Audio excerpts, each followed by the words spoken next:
मैं राज पांडे, आप देख रहे हैं आरसीएन टुडे। आप सभी का आरसीएन यूट्यूब चैनल पर हार्दिक स्वागत है। अभी की लेटेस्ट अपडेट के बारे में बात करेंगे। जैसा कि आपको मालूम होगा कि इस चैनल के माध्यम से लगातार आपको सबसे ऑथेंटिक जानकारी देने का प्रयास किया जाता है। वही जानकारी दी जाती है जो पूर्ण सत्य होता है।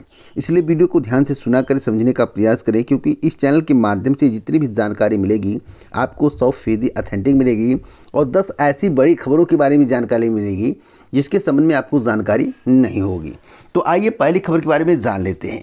पहली खबर है कि 1 जून तक एग्जिट पोल पर प्रतिबंध लगा दिया गया है। जैसा कि आपको मालूम होगा कि एग्जिट पोल के माध्यम से लोकसभा चुनाव 2024 में माहौल बनाने का प्रयास किया जाता। इसके पहले माहौल बनाया जाता था। आपको मालूम होगा कि इस पार्टी को इतनी सीटें, तो सभी के दिमाग डाइवर्ट होते थे, लेकिन उस काम पर प्रतिबंध लगा दिया गया है। अगर इसका उल्लंघन करते हुए कोई भी टीवी चैनल सोशल मीडिया पर पाया गया तो उसको जेल हो सकती है। तो आज की यह सबसे बड़ी खबर है जिसके संबंध में हो सकता है आपको जानकारी ना हो। आपको बता दें, फेक और पेड न्यूज़ पर रहेगी कड़ी निगरानी। बहुत से लोग पैसा लेकर जो है यह दिखाने का प्रयास करते हैं यह पार्टी जीत रही, इस पार्टी को वोट देने वालों की संख्या अधिक है। इन सब खबरों पर लगाम लगेगा।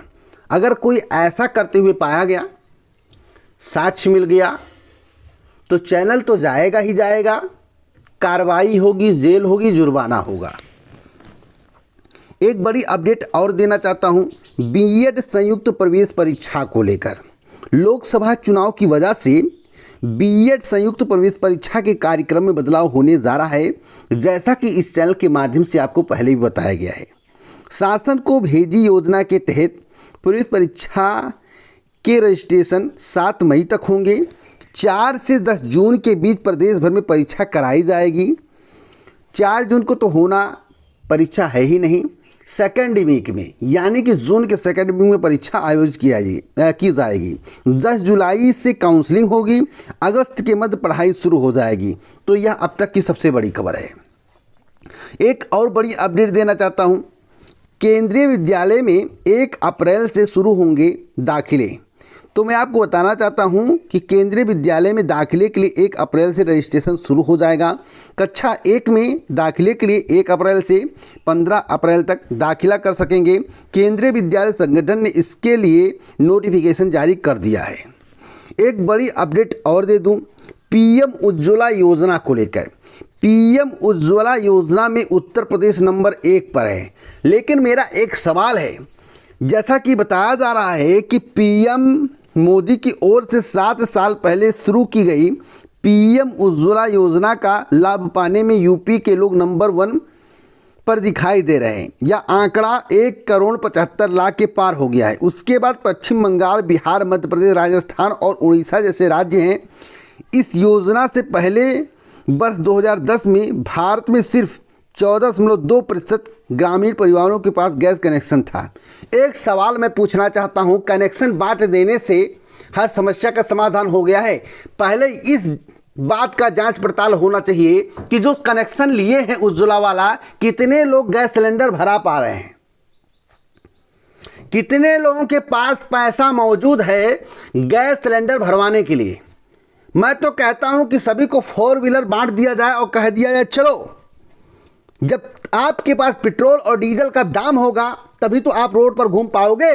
तो सरकार ने गैस सिलेंडर बांट दिया, कोई फ्री गैस सिलेंडर नहीं बांटा है। आपको मालूम होना चाहिए। जैसा कि लोग कहते हैं इसका निरीक्षण परीक्षण आप ही लोग करिए, मेरे ऊपर डिपेंड मत करिए। जब तक पैसा पेड नहीं हुआ तब तक सब्सिडी नहीं मिला था, सभी को याद होगा। आज गैस सिलेंडर जो किसी के टाड़ पर है, किसी के कोने में पड़ा हुआ है, किसी के घर में बोरे के साथ बांध कर उसको रख दिया गया है, ऐसी परिस्थिति बन गई है। तो आखिरकार कौन सा नंबर 1 प्रदेश और किसके घर में लकड़ी में खाना नहीं बनता है गरीब तबके में, आप जरा बताइए। एक गैस सिलेंडर भरा लेते हैं तो 4-4 महीना यूज करते हैं, लकड़ी से यूज करने का प्रयास करते हैं कि लकड़ी से खाना बन जाए।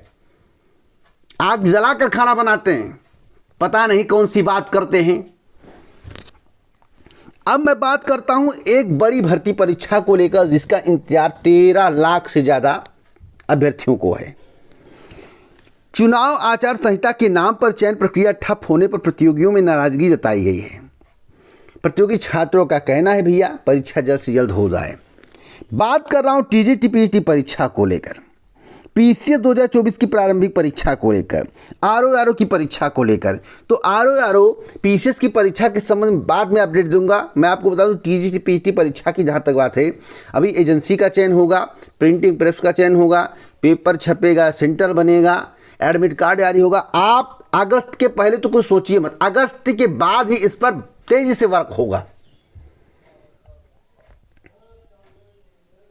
15 अगस्त डेडलाइन, 15 अगस्त के बाद तेजी से वर्क होगा। इसलिए आप लोग मान कर चलिए यह परीक्षा 15 अगस्त के बाद और दिसंबर माह तक जा सकती है। मेरी जानकारी, बाकी कोई जून में परीक्षा करवा रहा है, कोई जुलाई में करवा रहा है, मैं इसके बारे में नहीं जानता हूं।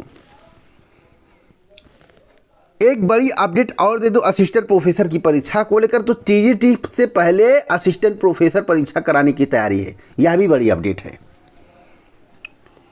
बीपीएससी की बड़ी अपडेट दे दूं, परिणाम रद्द करने पर सरकार व बीपीएससी से जवाब तलब किया गया है। जवाब क्या तलब किया गया है, आइए जान लेते हैं। आपको बता दें कि पटना हाई कोर्ट ने कंप्यूटर साइंस विषय में उच्च माध्यमिक शिक्षकों की नियुक्ति के लिए निकाले गए परिणाम को निरस्त करने को लेकर दायर याचिका पर सुनवाई करते हुए राज्य सरकार एवं बिहार लोक सेवा आयोग को हलफनामा दायर करके जवाब देने को कहा है। न्यायाधीश अंजनी कुमार शरण की एकलपीठ ने ब्रजेश दास एवं अन्य की रिट याचिका पर सुनवाई करते हुए 4 सप्ताह में हलफनामा दायर करने का आदेश दिया है। आपको बता दें कि बाल अधिकारी के संरक्षण हेतु बिहार राज्य आयोग में अध्यक्ष समेत अन्य सदस्यों की नियुक्ति को लेकर दायर याचिका पर सुनवाई करते हुए पटना हाई कोर्ट ने राज्य सरकार को जवाब देने के लिए कहा है। मुख्य न्यायाधीश विनोद चंद्र एवं न्यायाधीश हरीश कुमार की खंडपीठ ने आशीष कुमार की याचिका पर सुनवाई करते हुए उक्त आदेश दिया है। याचिकाकर्ता द्वारा बताया गया कि राज्य में उक्त आयोग में सुचारू कामकाज के लिए अध्यक्ष समेत अन्य सदस्यों की नियुक्ति किए जाने की जरूरत है, जो कि नहीं हो रही है। तो अब देखना होगा इस पर जवाब क्या आता है। एक बड़ी अपडेट आपको और देना चाहता हूं, 1 अप्रैल से हो रहे 4 जरूरी बदलाव, जिसके संबंध में आपको जानकारी होना चाहिए। जो मैं आपको बता रहा हूं, हो सकता है आपको जानकारी ना हो सकता है। आपको बता दें कि पेंशन फंड नियामक और विकास प्राधिकरण नेशनल पेंशन प्रणाली खातों के लिए 1 अप्रैल को एडवांस सुरक्षा प्रणाली पेश करेगा। फास्टैग ग्राहकों के लिए केवाईसी अपडेट करने की अंतिम तारीख 31 मार्च है। आप इस तारीख तक केवाईसी अपडेट नहीं करते हैं तो 1 अप्रैल से यह बंद हो जाएगा। National highway authority of India ने एक वाहन एक फास्टैग की पहल की है। इसके तहत बिना केवाईसी वाले फास्टैग ब्लैक लिस्ट में हो जाएंगे। बीमा पॉलिसी को लेकर भी बड़ी जानकारी है। इरा ने बीमा पॉलिसी के डिजिटलीकरण को जरूर कराने के लिए कहा है, जरूरी कर दिया है। इसके अनुसार जीवन, स्वास्थ्य और सामान्य बीमा सहित सभी पॉलिसियां इलेक्ट्रॉनिक रूप में जारी होंगी या शेयर खरीदने के लिए डीमैट खातों की तरह काम करेंगी। इसके बिना कोई पॉलिसी जारी नहीं की जाएगी। एक और बड़ी अपडेट देना चाहता हूं, बढ़ने लगा है पारा, मौसम हो सकता है खराब। कई जगहों पर बूंदाबांदी होने के आसार, तो 24 घंटे का अलर्ट है। एक बड़ी अपडेट है यूपी बोर्ड परीक्षा परिणाम को लेकर। यूपी बोर्ड परीक्षा परिणाम कब तक जारी होगा, मैं आपको बताना चाहता हूं आंकड़े के साथ। आपको बता दें कि 99% कापियाँ तो जांची जा चुकी हैं, जैसा कि समाचार पत्र में आप लोगों ने पढ़ा होगा। पीएन सिंह ने बताया कि मूल्यांकन केंद्र Bharat scout guide inter college में सिर्फ 563 उत्तर पुस्तिकाओं का मूल्यांकन होना शेष है। जिले को मूल्यांकन के लिए कुल 9,98,887 उत्तर पुस्तिकाएं प्राप्त हुई थी, जिसमें से 9,98,324 उत्तर पुस्तिकाओं का मूल्यांकन पूरा हो गया है। शेष शनिवार तक पूर्ण कर लिया जाएगा। इस बार हाई स्कूल की परीक्षा में 29,47,311 और इंटरमीडिएट की परीक्षा में 25,77,997 परीक्षार्थी पंजीकृत थे।